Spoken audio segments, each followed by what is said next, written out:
तो ये हमारे सामने एक क्वेश्चन है। इस क्वेश्चन में क्या दिया गया है कि हमारे पास में एक वायर है एंड उसका रेजिस्टेंस कितना है R एंड इस वायर की हम लोग लेंथ क्या मान लेते हैं? इस वायर की लेंथ हम लोग कितनी मान लेते हैं? L मान लेते हैं। इसका A क्या हो जाएगा? क्रॉस सेक्शनल एरिया A हो जाएगा एंड इसकी जो रेजिस्टिविटी है वो कितनी हो जाएगी? रो, क्योंकि ये एक ही वायर है।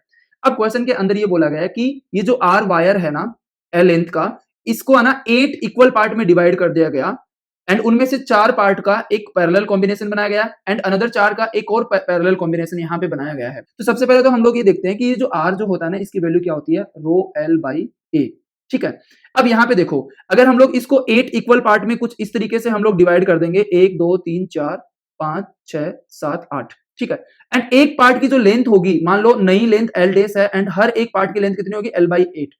तो अगर हर एक पार्ट की लेंथ L बाई 8 होगी, क्रॉस सेक्शनल एरिया सेम है, रो सेम है, तो जो नया रेजिस्टेंस आएगा ना वो कितना आ जाएगा? रो L डेस by A and that is row L by 8A and ये प्रीवियस, ये जो ओरिजिनल रेजिस्टेंस है उसकी ये वैल्यू है रो L बाई A, तो कितना हो जाएगा? R by 8। ठीक है।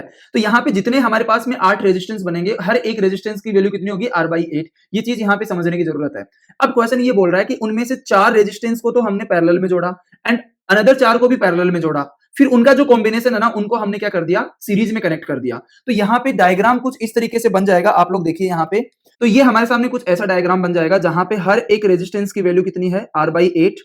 ये R बाई 8 है, ये R बाई 8 है, ये भी कितना है? R बाई 8 एंड ऐसे ही ये हो गया R by 8, R by 8, R by 8 and ये भी कितना हो जाएगा? R by 8। तो ये यहाँ पे किस में है? पैरेलल के अंदर है। ये यहाँ पे किस में है? पैरेलल के अंदर।